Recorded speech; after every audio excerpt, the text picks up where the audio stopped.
안녕하세요. 음악이 영화를 만났을 때 진행의 JR입니다. 사업을 하는 상가를 거래할 때 권리금이라는 것이 있는데요. 원래 우리 법에는 없던 개념이었지만 2015년 상가 임대차 보호법 개정으로 기본적으로 장사가 잘 되는 가게를 인수하는 새로운 임차인은 전 주인이 가지고 있던 고객, 가게의 위치, 지명도 같은 무형의 가치에 대한 대가를 지불해야만 하고 바닥권리금, 영업권리금, 시설권리금이라고 세분하기도 합니다.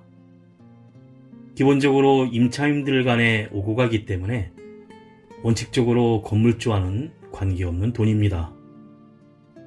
그런데 권리금은 건물주가 사실상 묵인하에 임차인들 사이에서 거래가 되며 임차인이 열심히 장사해서 상가의 가치를 올려놓아 활성화되면 공실이 발생하지 않기 때문에 건물주도 혜택을 보는 것이지만 최근 코로나 영향과 불황으로 권리금을 받기 위해 새로운 임차인을 구해오는데 어려움을 겪으며 권리금을 포기하게 되는 경우가 많다고 합니다.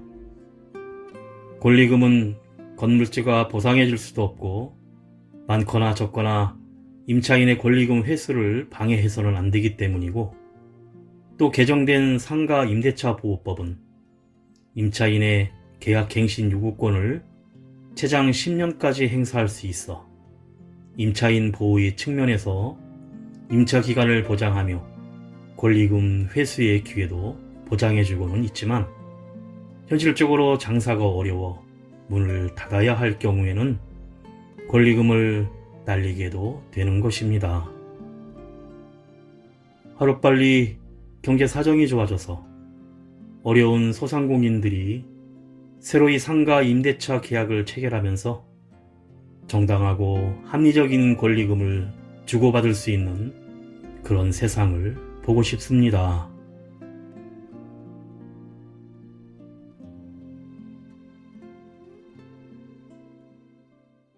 음악이 영화를 만났을 때 오늘 소개해드릴 영화는 지난해 부산 국제영화제에서 소개되고 올 4월에 극장에 개봉한 한국 영화 불도저에 탄 소녀입니다.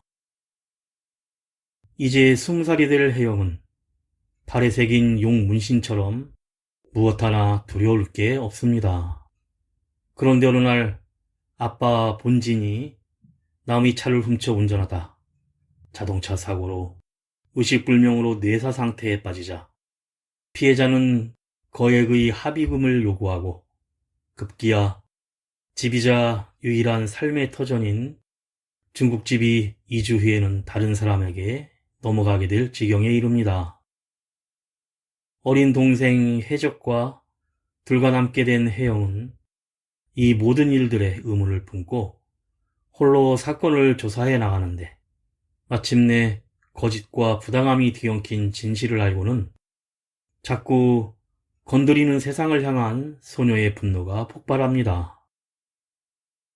먼저 남성 힙합 듀오 리쌍의 노래로 가수 알리가 피처링한 발레리노 듣고 영화 이야기 시작합니다. 사랑은 언제나 눈물이 돼 가슴에 남아 떠나지도 못한 채 또 길을 멈추네 우리 사랑했던 그 추억만은 잊지 말아요 내 맘에 영원히 남아 날 기쁘게 해줘요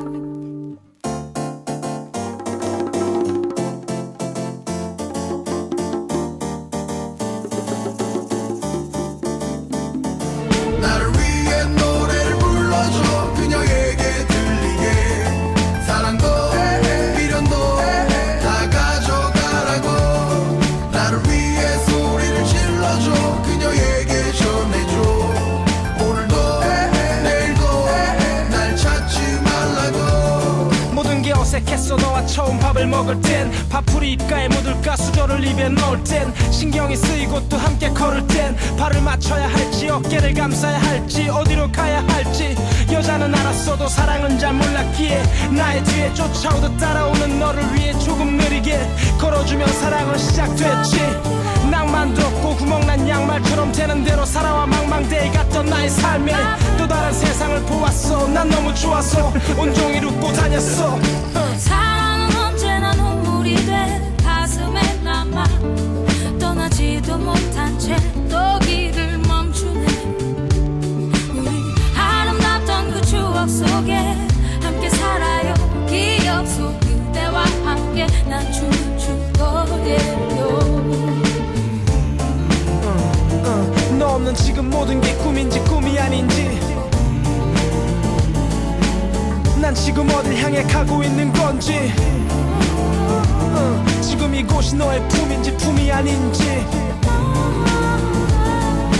아픈 가슴은 왜일까. 나를 위해 노래를 불러줘 그녀에게 들리게 사랑도 미련도 다 가져가라고 나를 위해 소리를 질러줘 그녀에게 전해줘 오늘도 내일도 날 찾지 말라고. 무언가를 지켜야 하는 건 그것에 지쳐도 미쳐야 하는 건 그래 난 너에게 미쳤었지. 난 네가 원할 땐 언제나 춤을 추던 발레리노 그 모습에 웃던 네 얼굴이 다 빨개지고 어둠도 환해지고 세상은 돌고 돌아도 우리는 그러지 않기로 서로의 곁에 오래 남기로 한 길로 같이 가기로 그렇게 약속했지. 하지만 홀로 남아 슬픈 음악에 억지로 남아 춤을 춰봐. 불 꺼진 놀이동산에 웃고 있는 회전목마 그처럼 죽은 듯 웃으며 네가 올까 미련을 가져본다.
인천에 사는 19살 구혜영이 방화동에 있는 편의점에서 알바생과 여학생 3명이 시비가 붙어 혜영이 알바생을 도와 싸우게 되어 폭행 혐의로 직결 재판을 받는 장면으로 영화가 시작됩니다.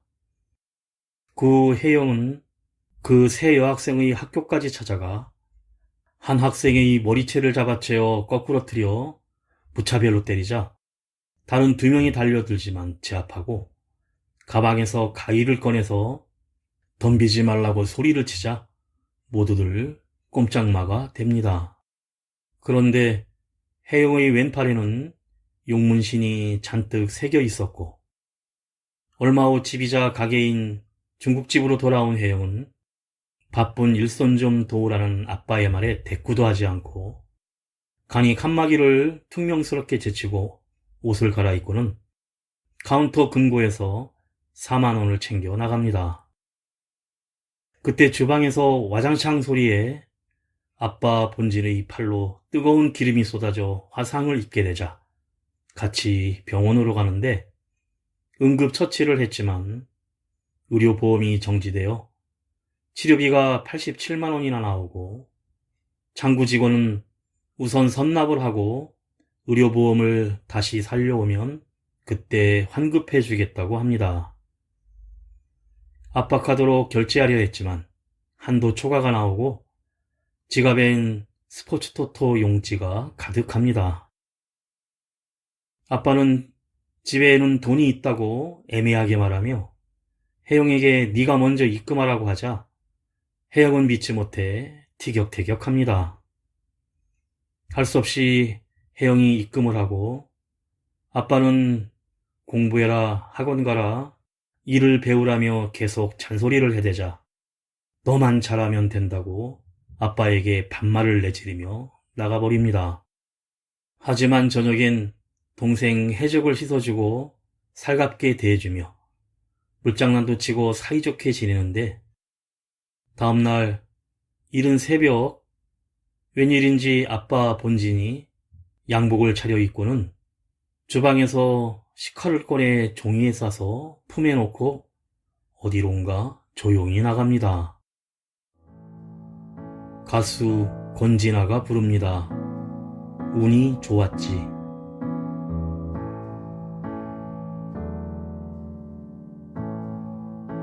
나는 운이 좋았지. 다른 사람들은 그렇게 어려운 이별을 한단데 나는 운이 좋았지. 말 한마디로 끝날 수 했던 사랑을 했으니까 나는 운이 좋았지.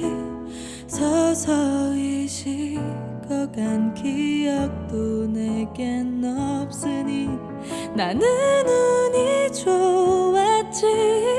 한없이 사랑한 날도 우리에겐 없던 것 같으니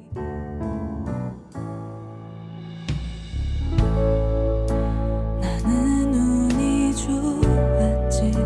스친 인연 모두 내게 많은 것들을 가르쳐줬으니 후회는 하지 않아.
다음날 혜영이 중장비 학원에 등록해 자격증을 따기 위해 강의를 듣는데 이미 중장비 운전에 대한 실력을 어느 정도 갖추고 있었고 여자라고 약간 무시하는 강사와 원생들이 혜영의 능숙한 운전 실력에 박수를 치며 놀라워합니다.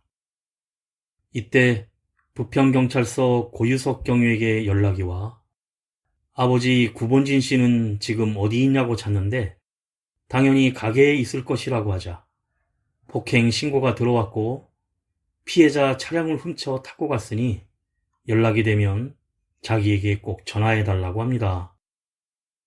알바던 카페에서 사장과 말다툼으로 잘리고 저녁에 동생 해적의 밥을 차리고 있는데 집으로 경찰이 직접 찾아와 병원으로 데려가서 침상에 누워있는 아빠를 만나게 됩니다.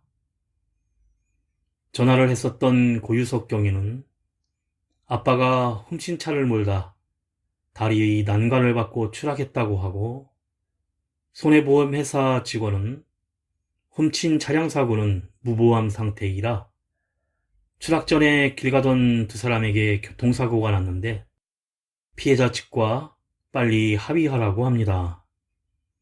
갑자기 벌어진 일에 혜영은 힘들어하는데 아빠와 일한다는 어떤 아줌마의 전화와 식자재 납품업자의 외상값 독촉, 가게 직원들은 장사와 밀린 월급 걱정을 합니다. 그런데 혜영이 이모부가 두툼한 종이봉투를 들고 아빠와 만나기로 했다며 찾아오고 병원에 있다는 말에 봉투를 주는 듯 하다가 다음에 온다며 돌아갑니다. 그날 저녁 중국집에서 가게의 집기들이 치워지고 있고 모르는 젊은 부부가 찾아와 자기들은 땅주인인 최 회장의 조카인데 2주 뒤에 가게에 들어오기로 아빠와 얘기를 다 끝냈다고 하자 혜영은 부엌칼로 위협하며 쫓아내버립니다. 그리고 급하게 병원으로 찾아가는데 아빠는 갑자기 상태가 나빠져 응급수술 중이었고 의사는 혜영에게 현재는 뇌사 상태라는 충격적인 진단을 내리며 일단 지켜보겠지만 마음의 준비를 하라고 합니다. 가수 나윤권이 부릅니다. 그대가 있어 웃는다. 그대가 있어 웃는다. 오늘도 내가 웃는다.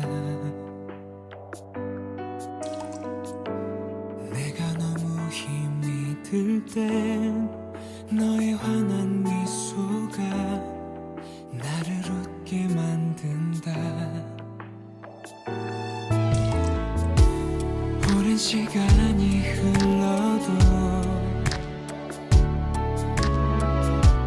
가끔은 짜증날 때도 우리 약해지지 말자. 그렇게 살자. 우리 지금처럼만.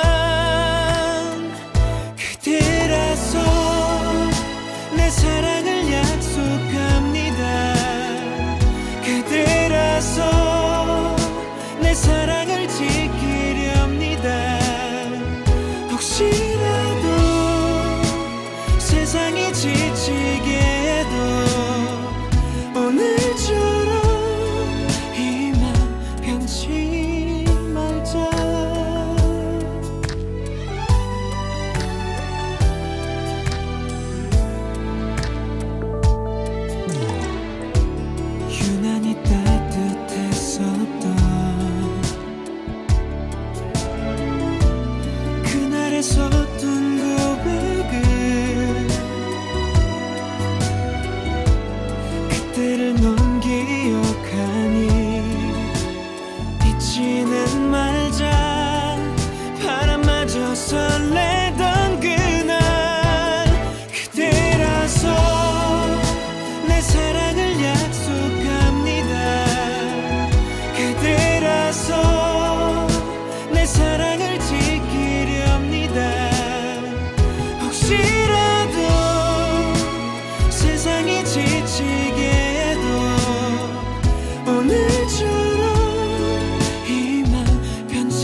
잊지 말자.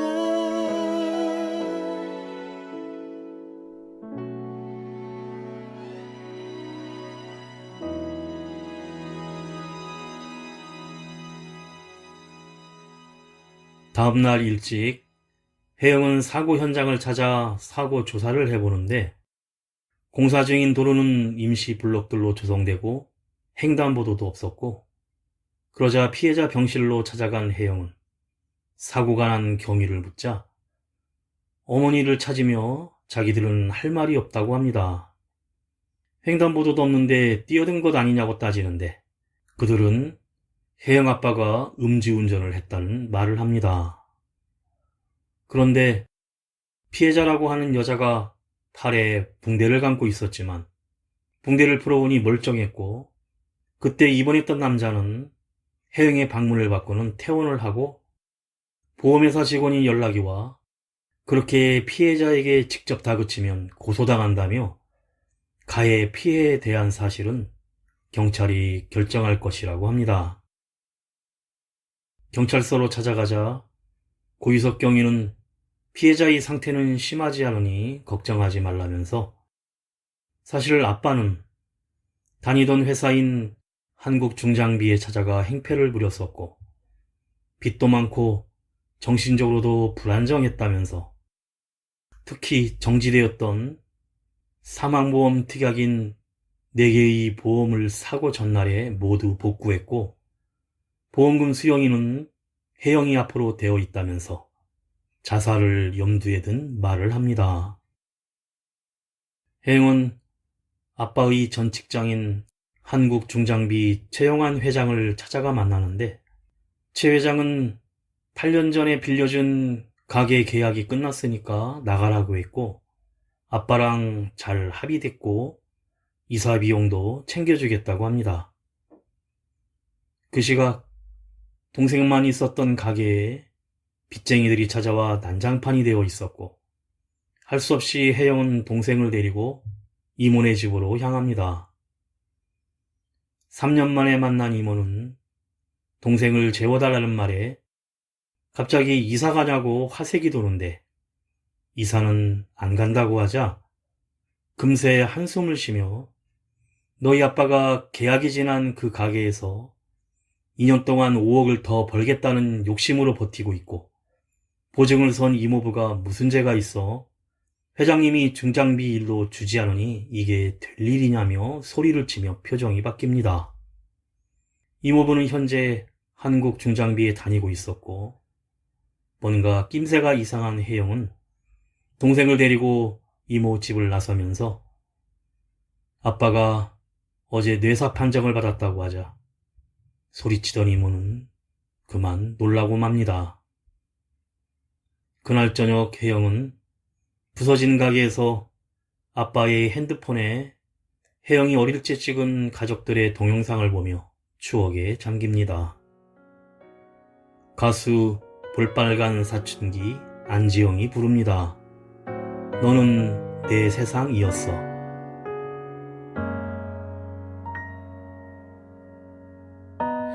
오늘만 같이 있게 해줘. 마지막이란 게 누구보다 싫은 걸 알지 너. 한 번만 나를 꼭 안아줘. 그러면 너도 다시 따뜻해질까. 내게 저를 다 사랑하는 건 쉽지 않았지만 우리가 그려온 시간들은 내겐 전부였어. 너는 내 세상이었어. 그 무엇과도 바꿀 수 없는 그 세상이 무너지면 어떻게 살아갈 수 있겠어. 아름다웠던 순간들이 사라져가는 걸 보면서 나는 한참을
그런데 혜영이 아빠의 핸드폰에 있던 음성 녹음 파일을 발견하고 들어보는데 거기엔 최 회장을 찾아갔을 때의 음성들이 고스란히 녹음되어 있었습니다.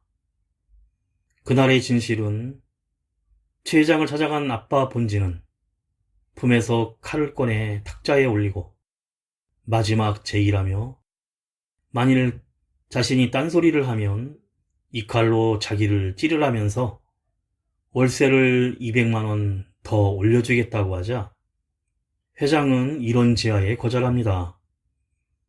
그러자 300만 원 더 올려드릴 테니 제발 2년만 연장해달라고 또 사정을 하지만 최 회장은 국회의원 선거로 재산신고 때문에 자산을 처분해야 한다고 핑계를 대자 본진은 그럼 2주 만에 집을 뺄 테니 가게를 2층으로 올릴 때 5억이 들었지만 권리금으로 4억만 달라고 요구합니다. 그러자 회장은 비웃으면서 계약서도 없고 내 조카가 거기를 부수고 골프 연습장을 지을 건데 무슨 권리금이냐면서 본진을 쫓아냅니다. 이때 권리금 때문에 그런 것이냐며 실랑이 중에 본진의 이 칼에 여직원의 팔이 상처를 입자 비서가 경찰에 신고를 하고 당황해 괴로워 소리를 지르던 본진이 마당에 있던 최 회장이 차를 몰고 달아나 버립니다. 너무 괴로운 마음에 차 안에서 소주를 마시며 최 회장에게 수십 차례 연락을 하지만 받지를 않고 어린 혜영과 아기 해적의 동영상을 보면서 눈물을 흘립니다. 다음날 혜영은 이 사실을 모두 듣고는 최 회장이 있는 식당을 찾아가 여러 사람 앞에서 권리금을 떼먹으려는 최 회장의 녹음을 들려주며 인터넷과 여론에 밝히겠다고 협박을 하자 수행원들이 혜영을 제압하고 핸드폰을 빼앗아 부셔버리고는 국어라는 게 무슨 권리나 되냐면서 모욕을 줍니다. 병원을 찾은 혜영은 의식 없는 아빠를 바라보다가 문득 이모부를 찾아가 아빠가 사고 난 날 아침에 돈 봉투를 가지고 찾아온 것 아니냐고 추궁을 하자 아빠가 이사 나갈 거니까 최 회장이 준 2천만 원을 가져오라고 했다고 합니다. 혜영은 이사 나갈 사람이 무슨 자살을 하냐며 경찰에 알리려는데 이모부는 너희 빚이 5억인데 이제 그만하자고 하면서 다 자기 분수에 맞게 참으면서 사는 거라며 네가 이제 가장인데 동생도 생각하라고 설득을 합니다. 하지만 혜영은 이모부에게 욕을 한 방 날리고 최 회장이 선거 유세하는 현장으로 찾아갑니다. 선거운동이 한창인 거리 유세차 위에서 최 회장이 연설을 하는데 말을 마치자 아래로 내려와 지지자들과 악수를 할 때를 노려 혜영이 졸졸 따라다니다가 급기야 최 회장의 뺨을 한 대 갈겨버립니다. 혜영은 그 자리에서 체포가 되고 경찰 조사를 마치고 나오자 수많은 기자들이 왜 때렸냐고 달려드는데 최 회장 비서는 아무 일도 아니라며 막아서고 자기들이 차로 혜영을 태워 떠나면서 돈 봉투를 주며 집 정리 잘하고 떠나라고 합니다. 화가 난 혜영은 주유소에서 휘발유를 사서 들고는 최 회장의 집으로 찾아가 얼떨결에 문을 열어준 최 회장 가족들이 있는 거실에 휘발유를 뿌리고 라이터를 켜지만 불이 붙지 않아 미수에 그쳐 자리를 박차고 도망칩니다. 저녁에 집에 돌아오자 혜영이 얼마 전 혼쭐을 내줬던 여학생들에게 동생 해적이 잡혀있고 그 옆에는 건장한 남학생이 서 있는데 급하게 동생에게 달려가지만 혜영은 남학생에게 무참히 두들겨 맞고 쓰러지자 동생 해적이 혜영을 감싸 안으며 그만하라고 소리를 지르자 여학생들도 이제 그만하자며 자리를 떠납니다. 혜영은 지금까지 여러 상황과 폭력에 녹초가 되어 해적에게 누나가 어떻게든 해보려 했지만 이젠 힘이 든다며 아빠는 우리를 떠날 것이고 이젠 어떡하냐면서 동생을 껴안고 같이 눈물을 흘립니다. 그러자 해적이 누나의 왼팔 소매를 걷어 올리며 문신을 보여주며 누나에게 용기를 줍니다. 해적을 데리고 병원에서 뇌사 상태로 누워있는 아빠를 찾아가 연명 의료 중단 각서에 사인을 하고 아빠를 하늘나라로 보내드립니다. 혜영은 해적을 데리고 이모 집에 찾아가 동생 해적을 맡기고는 뭔가 각오한 듯 한밤중에 어디론가 떠납니다. 가수 임정희가 부릅니다. 나 돌아가.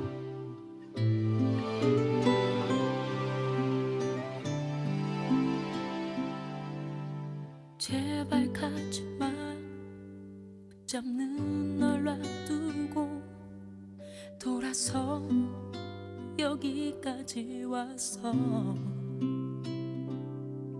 힘들었지만 잘한 결정이라 몇 번씩 스스로 되새기면서 걸어갔어. 걸어가는데 자꾸 한숨이 나오고 가슴이 점점 답답해져.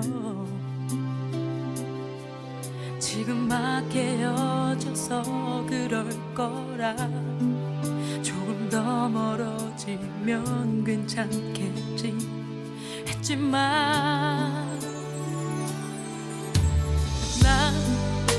나 돌아가 다시 너에게로 발걸음을 돌려 지금 가고 있어. 깨달았어. 멀어지면 멀어질수록 더 아파지는 내 가슴을 보며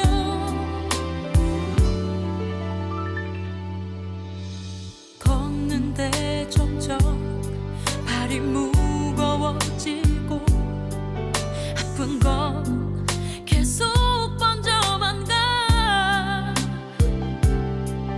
결국 더 이상 앞으로 갈 수가 없어서 널 떠날 수 없단 걸 알았어. 그래서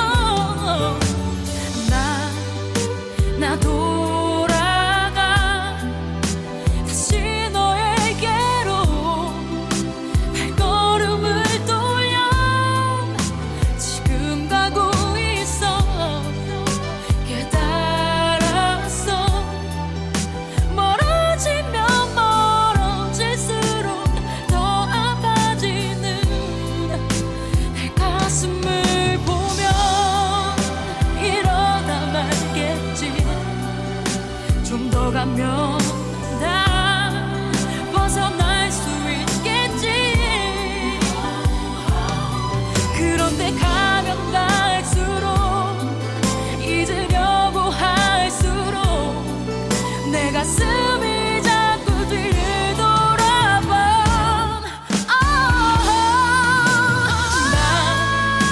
나 돌아가 다시 너에게로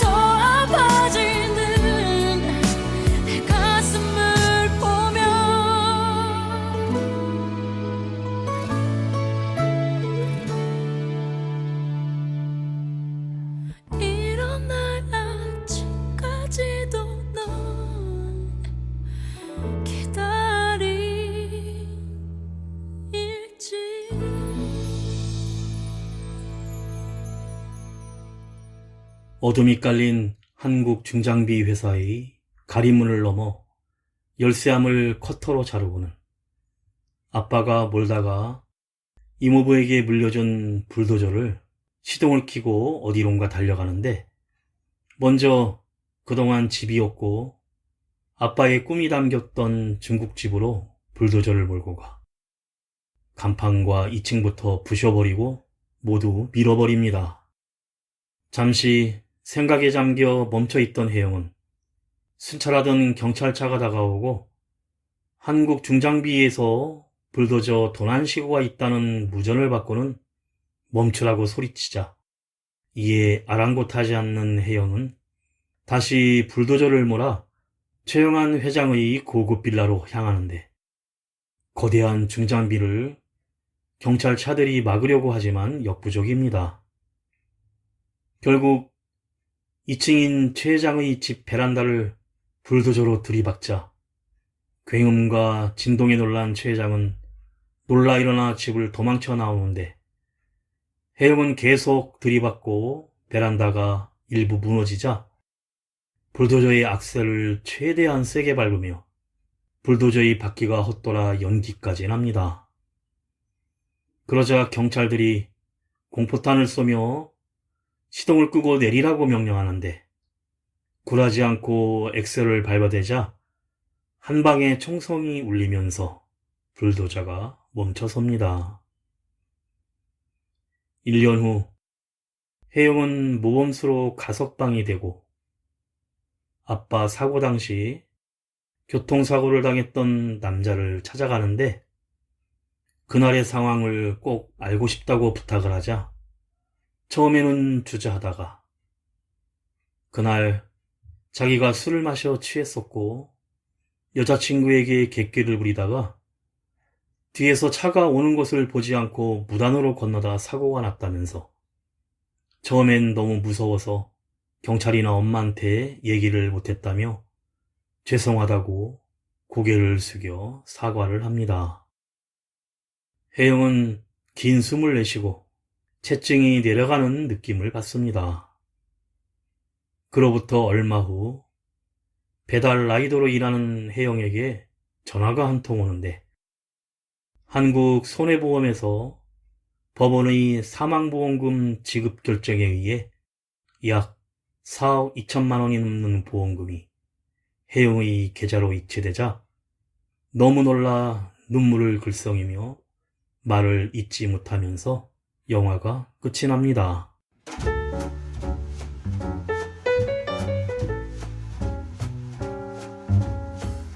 영화의 주인공 혜영은 가녀린 팔에 온갖 문신이 되어 있는데, 무시당하지 않기 위한 강렬한 무늬로 그녀의 힘든 삶과 대비되어 오히려 초라하게 보입니다. 그렇게 가녀린 소녀가 불도저를 타고 연약한 자신을 포장해 강인하게 보이면서 어찌 보면 발악에 가까운 몸짓이지만 결국 그 발악이 세상을 조금은 바꿨는지 모르겠습니다. 그리고 욕과 주먹이 항상 먼저 나가는 그녀였지만 동생 해적에게는 한없이 자유로운 사랑을 나누어 주는데, 거침없이 기름을 붓고 불을 붙이려 하거나 머리를 때리고 간 형사에게 똑같이 돌려주는 모습들과 대조되며 연약함과 동시에 강인해 보이려는 이중적인 모습을 보여줍니다. 한없이 거칠고 무서울 것 없는 듯 보이지만 아버지가 뇌사 상태로 입원을 하면서 세상의 풍파를 헤쳐나가기에는 너무나 여린 소녀였고, 혜영은 동생을 괴롭히는 학생들과 대결하다가 심한 구타를 당하며 자신이 약한 존재임과 사회적인 모순을 자신만의 거친 무언가로 깨부술 수 없다는 것을 알게 됩니다. 하지만 이모부의 태도처럼 조금씩 참으면서 자기 분수에 맞게 혜영이 집으로 돌아가 아무런 행동도 하지 않았다면 우울하게 끝났을 것이지만, 정말 통쾌하게 불도저를 몰아 가게를 부셔버리고 최 회장 집을 깨트리려는 모습을 담아내며 온전한 성장은 아니지만 자신의 연약함에 대해 깨닫는 거칠기만 한 소녀의 인간적인 모습을 응원하게 됩니다.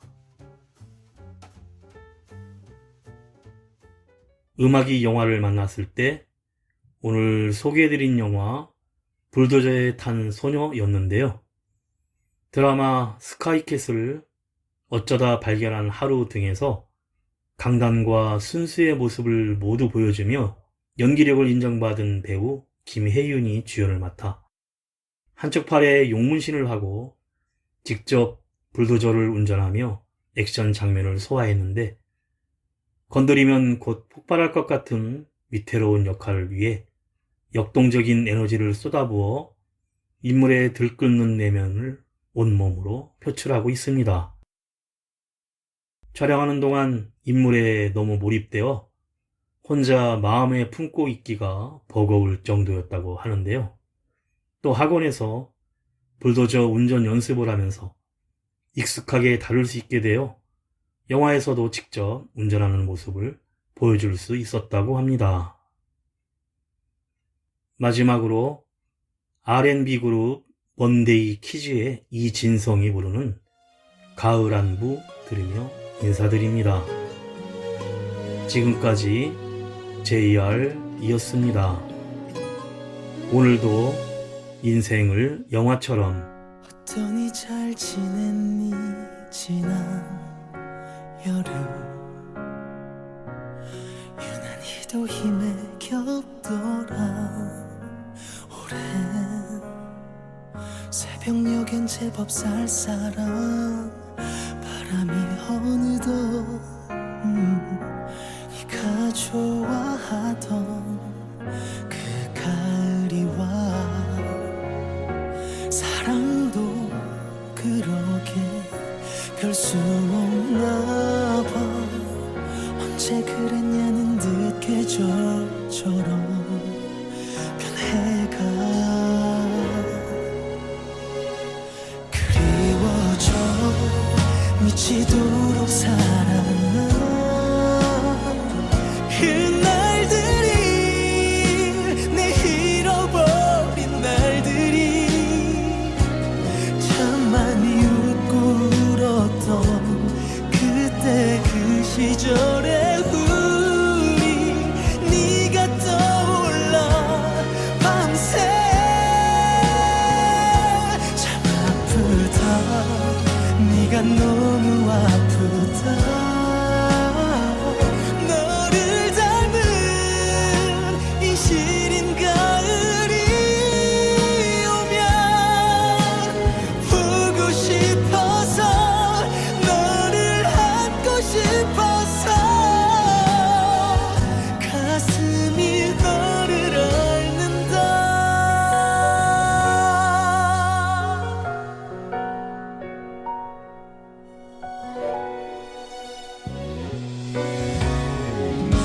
어떠니 넌 괜찮니 지금쯤 나를 잊고 편안해졌니 이제 우습지 잘 살길 바라면서도